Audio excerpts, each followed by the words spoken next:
आज हम एक ऐसे टॉपिक पर बात करने वाले हैं जिसने लाखों लोगों की सोच, जीवन और उनके जीवन के अनुभवों को प्रभावित किया है, मैनिफेस्टेशन। क्या सच में हम अपनी रियलिटी क्रिएट कर सकते हैं? क्या जो हम चाहते हैं वही हमारे लिए सही भी होता है? अगर हम पूरी कोशिश कर भी रहे हैं फिर भी चीजें हमारे मुताबिक नहीं हो रही हैं, तो रुकावट कहाँ है? आज इस बातचीत को हम सिर्फ सतही तौर पर नहीं बल्कि मन, ऊर्जा, चेतना के स्तर पर समझने की कोशिश करेंगे। तो चलिए आज की इस कन्वर्सेशन को स्टार्ट करते हैं। Hello ma'am. हेलो। कैसे हैं आप? Very good, good to see you again. तो आज की जो हमारी पॉडकास्ट है इसमें जो मेरा पहला ही क्वेश्चन है वो ये है कि कभी कभी हम अपनी लाइफ में जो भी मैनिफेस्ट करना चाहते हैं वो हम कैसे ये जान पाएंगे कि ये हमारे लिए सही है या नहीं है, यानी हमारी जो डिज़ायर है वो जिसे हम मैनिफेस्ट करना चाहते हैं वो हमारे लिए सही है या नहीं। ओके, आई थिंक सबसे पहले चीज़ जो आप अपने अंदर ढूंढ सकते हो इस सवाल को जवाब देने के लिए ये है कि आप देखो कि आपकी जो डिज़ायर है उसमें कितना ज़िद है। ओके।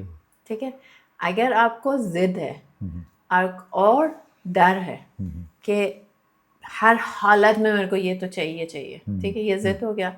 और अगर डर है कि अगर ये नहीं होगा तो क्या होगा, इसका मतलब ये है कि आपका डिज़ायर अलाइन ही नहीं है आपके जो थ्रू सोल कॉलिंग है ना। एक तो हो गया हम डिज़ायर को माइंड से जनरेट कर लेते हैं, हम इसको डिज़ायर बोलते हैं, फिर उसको हमने मैनिफेस्ट करना है। एक होता है कि हमारी हार्ट डिज़ायर है। अब जैसे मेरे को पता है कि मेरे को पेंटिंग की एग्जीबिशन लगानी है, ये मेरी हार्ट डिज़ायर, मैं उसके बारे में अभी कुछ नहीं कर रही हूँ, शायद 2 या 3 पेंटिंग्स बनाई है, बट मेरे को ये नहीं कि हर हालत में फलाना तारीख तक मेरे को पेंटिंग की एग्जीबिशन लगाने नहीं होगा तो पता नहीं क्या होगा। और मेरे अंदर वो डर भी नहीं है, मेरे अंदर वो जिद भी नहीं है, मेरे को ये कि मेरे को ये करना है ना, और ये होने वाला है। एंड ना आई एम काम, मैं बहुत शांति से वेट कर रही हूँ और शांति से अपना एक स्टेप एट अ टाइम उस गोल को, डिज़ायर को अचीव करने के बारे में सोच रही हूँ, थोड़ी प्लानिंग कर रही हूँ, थोड़ी स्टेप्स ले रही हूँ। पर अगर मैं इस जगह से उस जगह से उस जगह से बेचैनी से अपनी प्लानिंग कर रही हूँ, अपने आप को, अपने इन्वायरमेंट को, अपने सुकून को मार रही हूँ किसी एक चीज़ के पीछे, फिर वो एक्चुअली डिसअलाइन डिज़ायर है, वो आपके ईगो से है, वो आपके सोल से या हार्ट से वो चीज़ है नहीं, for वो it is not meant for you then. तो ये जो डिसअलाइन डिज़ायर है क्या ये मैनिफेस्ट होती है? यस, होती है। ओके।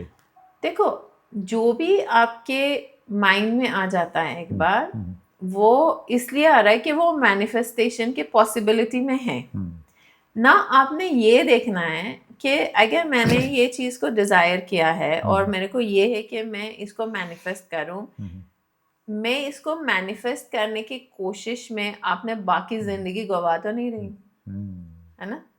और अगर मैं इसको मैनिफेस्ट कर रही हूँ, कितनी आसानी से मैनिफेस्ट कर रही हूँ, क्योंकि मैनिफेस्टेशन तो ये एक टर्मिनोलॉजी है ना, पिछले वाले पॉडकास्ट में बोला ये बिकता है, तो लोग बोलते हैं। मेन ये है कि आप अपने डिजायर के साथ कितना अलाइंड हो। अगर आप डिजायर के साथ अलाइंड हो, इतनी जिद, इतनी डर, इतना गुस्सा, इतना अपने शांति को खोना, तो इसका मतलब कुछ तो गड़बड़ है। क्योंकि आप देखो यूनिवर्स में क्या कुछ नहीं चल रहा है, हमारे बॉडी के अंदर ही ट्रिलियंस ऑफ सेल्स काम कर रहे हैं। आपको पता चल रहा है कि वो काम कर रहे हैं, एक दूसरे से लड़ाई कर रहे हैं? नहीं ना।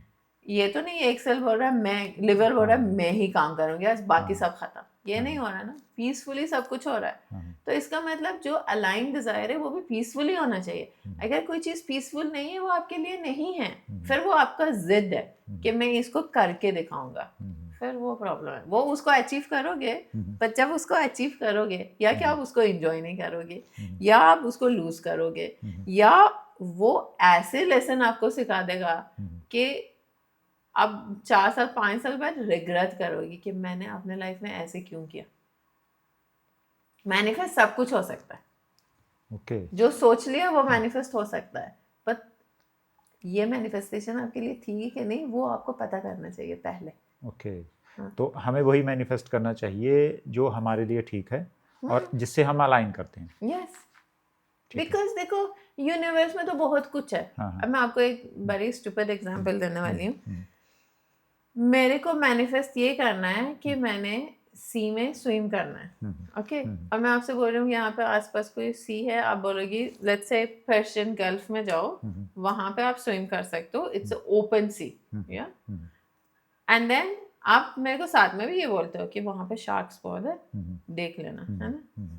अब पर्शियन गल्फ भी है, कैस्पियन सी भी है, इंडियन ओशन भी है, यू नो, बहुत कुछ है, चंडीगढ़ लेक भी है, मैं किसी में भी स्विम कर सकती हूँ। पर अगर मेरा जिद है कि मैंने वो वाले सी में जिसमें शार्क्स होते हैं जाके स्विम करके सेफ वापस आना है, वो तो फिर मेरी बेवकूफ़ी है ना, वो मेरी जिद है, हो तो जाएगा बट 50% चांसेस है मैं वापस भी ना हूँ। तो हम क्यों ऐसे चीज़ों को चाहते हैं या अपने आप को प्रूव करने के लिए मैनिफेस्ट करना चाहते हैं जो हमारे लिए है ही नहीं। पॉइजन भी होता है, उसी पॉइजन को आप मेडिसिन में डालोगी और ले लोगी, आपके तबीयत को ठीक करेगा कोई मॉडरेशन में, right, let's say pain killer है, वो पॉइजन ही है, बट वो पॉइजन उस समय आपको हेल्प करेगा क्योंकि उसमें एक खासियत भी है कि आपके ये वाला पेन को ठीक कर सकते हैं। बट अब जिद करो मैं तो 10 गोली लेके देखता हूँ मेरी बॉडी ठीक होएगा कि नहीं, कर तो लोगे बट बॉडी को खराब करोगे ना। तो एक चीज़ और है मेरे माइंड में भी आई है कि जो आपने बताया कि हमें वही मैनिफेस्ट करना चाहिए जिससे हम अलाइन करें, यानी कि जिसके लिए हमें बहुत ज़्यादा मुश्किलों का सामना ना करना पड़े, ठीक है। तो जो लोग किसी एग्ज़ाम की तैयारी करते हैं, जैसे कोई IAS कोई IPS की तैयारी करते हैं, तो वो 18-18 20-20 घंटे पढ़ते हैं, क्या वो अलाइनमेंट नहीं होती? वो तो सी जो the effort they are putting in, जो 18 घंटे वो पढ़ाई कर रहे हैं वो एफर्ट पुट कर रहे हैं ना, उसकी कोई प्रॉब्लम नहीं है। अगर कोई चीज आपको अलाइंड है, कोई डिजायर आपको अलाइंड है, मेरे हिसाब से उसमें 18 क्या 24 आवर्स लग रहा है ना। मेरा जो जानने का मतलब था वो ये था कि हमारे माइंड में कोई गोल है जिसके लिए हमें बहुत ज्यादा मेहनत करनी पड़ेगी, बहुत ज्यादा काम करना पड़ेगा, क्या वो अलाइनमेंट में नहीं आता या वो अलाइनमेंट से अलग है? पहले तो ये दो, एक्चुअली योर क्वेश्चन है 2 पार्ट्स। एक तो ये है कि गोल है, फिर हम गोल के लिए मेहनत कर रहे हैं। हमारे को अब ये जानना चाहिए कि गोल अलाइन है पहले, ठीक है। अगर अलाइंड है, मेहनत अलाइन है कि नहीं, ठीक है। तो पहले तो हम देखेंगे गोल अलाइंड है कि नहीं है, ठीक है। वो कैसे देखेंगे? वो ऐसे कि आप बैठ के चेक करोगे मैंने IAS ऑफिसर बनना है, पर क्यों बनना है, रीजन क्या है? क्योंकि उसमें नाम है, लेट्स से स्टेटस है, पैसे भी है जिस हिसाब से हम हैं हमारी सोसाइटी, ठीक है, ओके। इनमें से कोई चीज आपको क्या ऐड वैल्यू कर रहा है, आपके अंदर को कैसे वैल्यू दे रहा है, ठीक है। आप एक दूसरा बंदा है, उसने भी IAS ऑफिसर बनना है, उसको भी name fame money whatever power चाहिए, बट उसको उस स्टडी में और उस चीज में सच्ची में इंटरेस्ट है।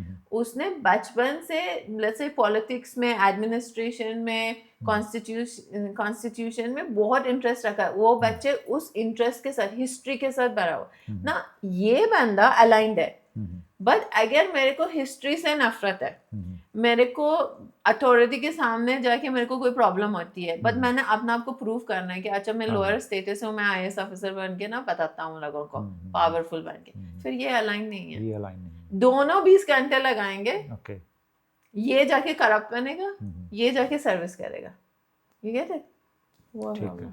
तो यानी कि अभी तक हम जान चुके हैं कि अलाइनमेंट कैसे, हमें गोल के साथ कैसे अलाइन होना है और किस गोल के लिए हमें मेहनत करनी है, कौन सा गोल हमारा अलाइन होता है, कौन सा नहीं होता है। तो अब नेक्स्ट क्वेश्चन है, द मोमेंट यू से मेहनत करनी है ना, फिर इसका मतलब वो अलाइन नहीं है। वो अलाइन नहीं है, जिसके लिए मेहनत करनी पड़ेगी वो अलाइन नहीं है। चाहे आप 30 घंटे लगाओ, पता है, अगर वो आपको मेहनत नहीं लगता और आपको ये नहीं लगता मैं बहुत एफर्ट कर रहा हूँ, पता नहीं होएगा कि नहीं होगा, है ना।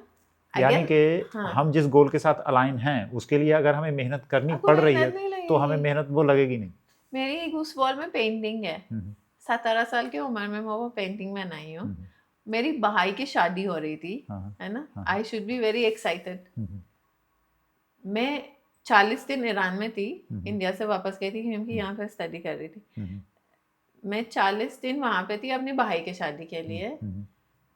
मैं दिन की 10 घंटे इस पेंटिंग को बनाने में लगाई, 430 घंटे मैंने लगाई 40 दिन के अंदर अंदर पेंटिंग। मेरे को वो मेहनत नहीं लगी। बट जब मेरे को बोले थे कि आपको ये वाली फंक्शन में ये वाली डांस की तैयारी करनी चाहिए, है ना, हालांकि मैं डांस के बहुत शौकीन हूँ, मेरे को अच्छा लगता है, मेरे को वो मेहनत लगी जो सबके लिए फन था, तो वो अलाइन नहीं था, वो अलाइन नहीं था, ये अलाइन।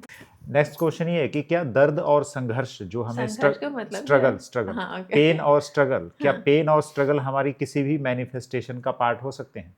ना, ओके, यानी कि जहाँ पे देखो पेन तो ठीक है, हाँ, बट जहाँ पे स्ट्रगल की बात होगी, हाँ, मतलब पेन आपकी सफरिंग बन रही है, हाँ, फिर आप बिल्कुल ही डिसअलाइंड हो, चाहे वो Okay. रिलेशनशिप है, चाहे वो पैसे कमाने के लिए आपकी जॉब है, आपकी हेल्थ है, आपकी कुछ भी हो, जहाँ पे आपकी पेन तो पार्ट ऑफ लाइफ है, ऐसे तो है नहीं कि स्मूथ चलेगी सब कुछ, पेन तो है ही है, बट जहाँ पे पेन आपकी सफरिंग बन गई, मतलब ना आप you are struggling to survive it, फिर आप बिल्कुल ही डिसअलाइंड हो। ओके, मेरे ख्याल से इस क्वेश्चन का आंसर काफ़ी हद तक पहले भी मिल गया था, जो मैंने पहला क्वेश्चन पूछा था उसमें भी काफ़ी चीज़ें इस क्वेश्चन की क्लियर हो गई थी। हाँ, तो बट आई थिंक कि अच्छी बात है कि आप दूसरे एक क्वेश्चन को डिफरेंट तरीके से पूछते हो, क्योंकि जो हमारी माइंड है ना, वो अब जैसे मैं आपको कुछ बोलूंगी, आप वो जो मैं बोलने की कोशिश कर रही हूँ को रिसीव नहीं करोगे, आपकी जो कंडीशनिंग के साथ है पहले से जो बुक्स पढ़े हुए हैं, प्रोग्राम्स देखे हुए, आप मेरी जो आंसर है उसी हिसाब से परसीव करोगे, है ना, फिर आप उसको इंटरप्रेट करोगे, because your mind doesn't understand मैं क्या बोल रही हूँ, वो नहीं समझ आ रहे, मैं क्या बोल रही हूँ को थोड़ा सा लेके आपने खुद की जो पहले से है सामान उसके साथ वो अरेंजमेंट रीअरेंजमेंट कर रहा है ना। तो जब हम एक क्वेश्चन को 10 डिफरेंट तरीके से पूछेंगे, फिर हमारी डाउट क्लियर होएगी। तभी मेरे बुक में भी मैं बहुत सिंपल लैंग्वेज में एक्सप्लेन करने की कोशिश करती हूँ, क्योंकि इट इज इम्पोर्टेंट कि जो मैं बोल रही हूँ ना आपको वो पता चले, ना कि उसको आपने पहले की कंडीशनिंग के साथ मिक्स करके कुछ खिचड़ी बनाओ, है ना, फिर बोलेंगे सर मैम ने बोला था। वो नहीं होना चाहिए। ठीक है, नेक्स्ट क्वेश्चन, अगर हमारा मैनिफेस्टेशन काम नहीं कर रहा है तो इसकी क्या वजह हो सकती है?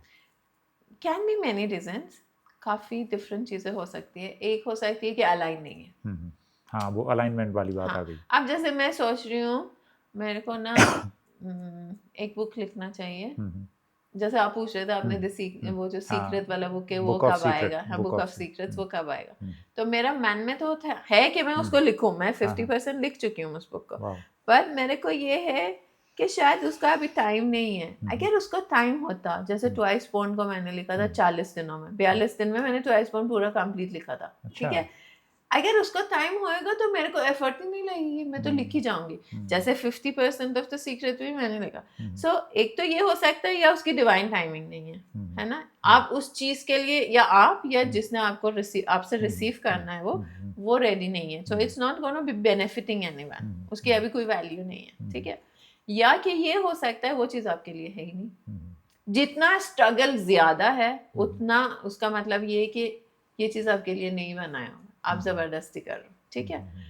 और तीसरा ये भी हो सकता है कि आप प्रोक्रेस्टिनेट कर रहे हो। अब कैसे पता चलेगा कि आप प्रोक्रेस्टिनेट कर रहे हो कि या कि डिवाइन टाइमिंग है या जो भी है, अगर एक मैसेज आपको बार बार आ रहा है, बट मैसेज ऐसे नहीं आ रहे कि आपको जिद के माहौल में लेके आ रहा है या आपको डर से ऑपरेट करने को फोर्स कर रहा है, पर बार बार ये एक मैसेज आ रहा है, इसका मतलब you need to do something, now you are procrastinating, या उसका आपको फियर ऑफ फेलियर हो सकता है, या आपको लगता है कैसे कर सकता हूँ, मेरे को कोई सपोर्ट नहीं, कुछ भी हो सकता है। तो फिर उस चीज़ों को आपने लिखना है और देखना है कि ये ओरिजिनली सच है कि नहीं है, एंड देन एंड ऑल्सो ये भी तो हो सकता है कि जो आपका डिजायर है आपको इतना बड़ा लगता है कि आपको अनअचीवेबल है, तो उसको फिर स्टेप बाय स्टेप छोटा करके पहले स्टेप कर लो, है ना। बट अगर बहुत ज़्यादा स्ट्रगल है, बहुत ज़्यादा प्रॉब्लम्स है, आपको अंदर से बेचैनी सा, मतलब बेचैनी तो नहीं मैं बोलूँगी, समटाइम्स आपका ड्रीम इतना बड़ा है कि आपको उसके लिए भी बेचैनी है। अब जैसे 400 घंटे मैंने की, मैं सो भी नहीं रही थी, एक तरीके से बेचैनी हुई थी कि मैंने ये पेंटिंग करनी है, बट वो खुशी की थी, जॉय की थी, फियर से या रिग्रेट से या एंगर से या डिसअपॉइंटमेंट से नहीं था। तो अगर आपकी स्ट्रगल डिसअपॉइंटमेंट वाली हो रही है ना, तो प्रोबेबली नो।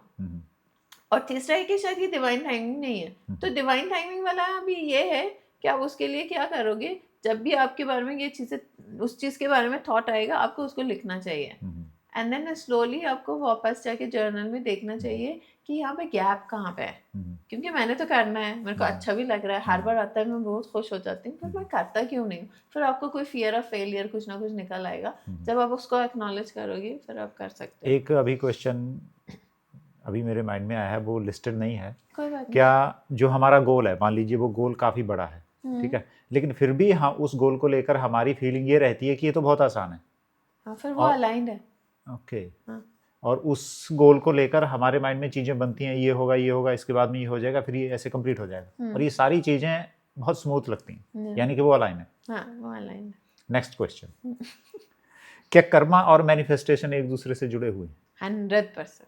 ओके, आपके कर्मा हर एक चीज़ की बेस है, ठीक है? क्यों बेस है? क्योंकि it has nothing to do कि मैंने कुछ गलत किया है तो आई शुड कंप्लीट इट और मेरे को पनिशमेंट मिलना चाहिए, but it is the law of cause and effect, है ना? कर्मा इज़ क्या? कर्मा इज़ कुछ मैंने सोचा, फिर उसको कर लिया, फिर उसकी कॉन्सिक्वेंसेस हुई, है ना?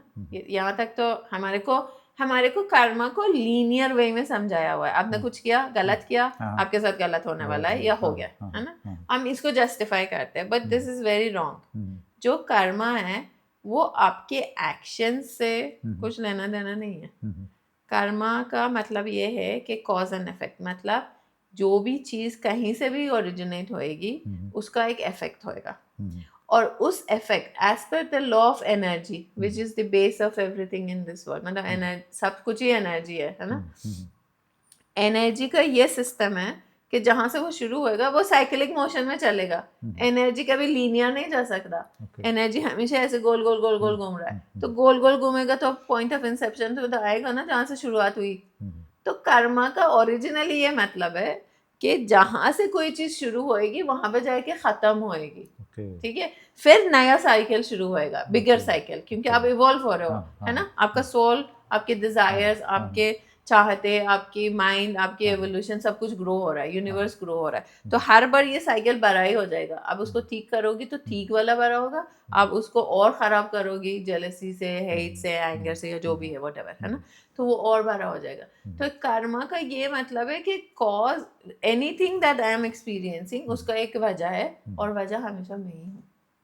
वजह मेरे बाहर हो ही नहीं सकता, तभी तो कॉज भी मैं ही फेस कर रही हूँ। आप कुछ करोगे, कॉन्सिक्वेंसेस आप फेस करोगे, मैं कुछ करूँगी, मैं फेस करूँगी। अब उस बीच में कुछ लोग भी इन्वॉल्व हो सकता है। तो ये हमारी फाउंडेशन है, क्योंकि बिना कॉज की कोई इफेक्ट नहीं हो सकती, बिना इफेक्ट की कोई कॉज नहीं हो सकती, एंड ये साइक्लिक मोशन में चलता है, ये लीनियर है ही नहीं। तो पनिशमेंट और रिवार्ड वाली सिस्टम है ही नहीं। अब अच्छा भी करो, कर्मा का ये मतलब नहीं आप अच्छे करो आपको अच्छा मिलेगा। अब अच्छा सोचा, वो साइकिल कंप्लीट होके जितने लोग अच्छे सोच रहे थे, लॉ ऑफ अट्रैक्शन से वो एनर्जी आया, जब तक ये आपको वापस आया ऐसे लगा कि हो आई एम बीइंग रिवॉर्डेड, है ना?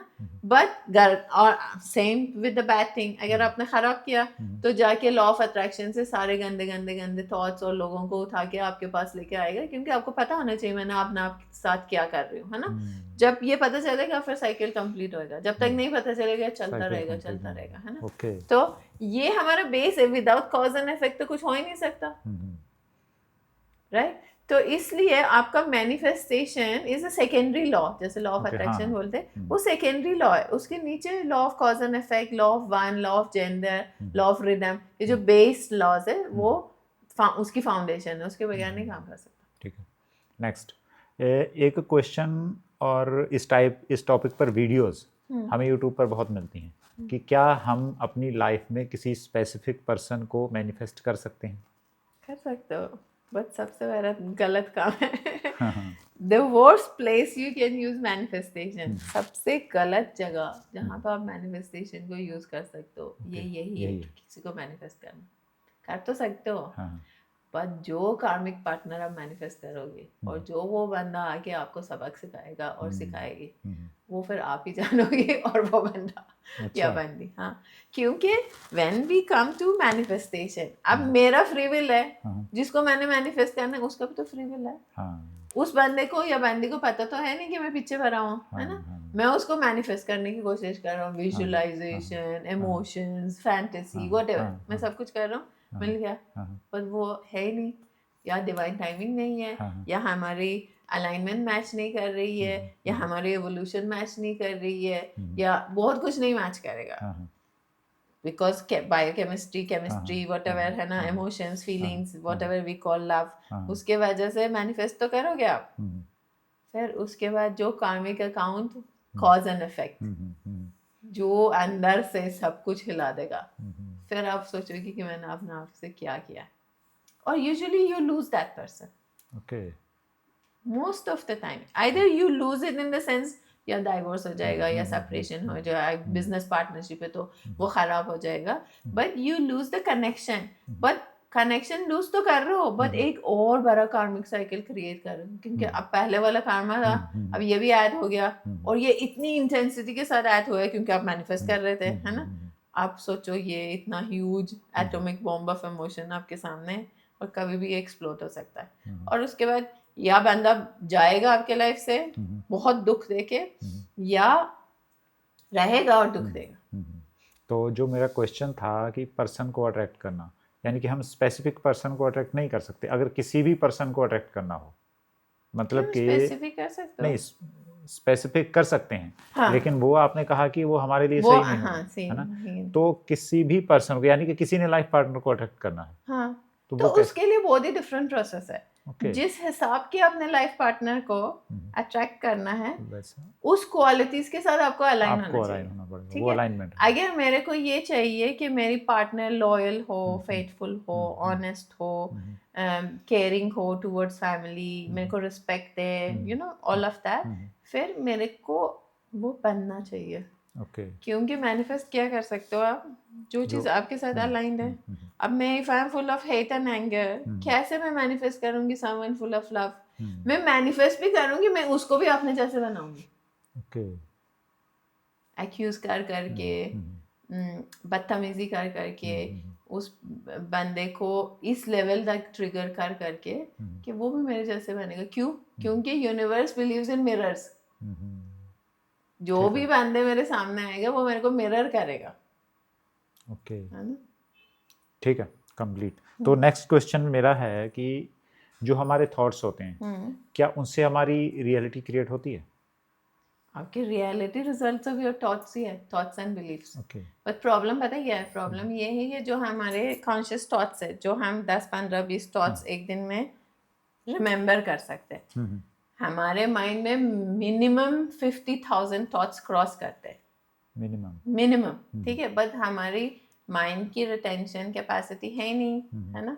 वो आर्काइव तो करके सब कुछ सबकॉन्शियस में डंप कर रहा है, ठीक है, but retention capacity to recall we have of maybe 24 thoughts, out of which 3-4 में बी इम्पोर्टेंट। जो इम्पोर्टेंट नहीं है, जैसे आपने सुबह सोचा उठ के खाना क्या खाना है आज, आपने डिसाइड किया, बनवा भी दिया, खा भी लिया, अगले दिन आपको याद ही नहीं रहेगा, 2 मिनट सोचोगे कि मैंने कल क्या खाना था, क्योंकि वो इम्पोर्टेंट नहीं था। बट जब तक आप इन्वॉल्व द प्रोसेस में, वो इम्पोर्टेंट है ना।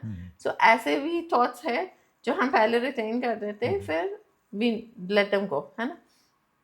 तो हमारे जो ये वाला प्रोसेस है ना, टू रिमेन, क्वेश्चन ही भूल गए, सॉरी, माइंड के बारे में सोच, कि हमारे थॉट्स हमारी रियलिटी क्रिएट। सो जो मेन थॉट्स है ना, जो हमारी रियलिटी को रन कर रहे हैं, वो थॉट्स नहीं है जो आप सोच रहे हो, वो थॉट्स है जो आपके सबकॉन्शियस माइंड में डंप हो चुके हैं। ओके, आज नहीं, कल नहीं, 10 साल पहले नहीं, अब आपके पिछले जन्मों से।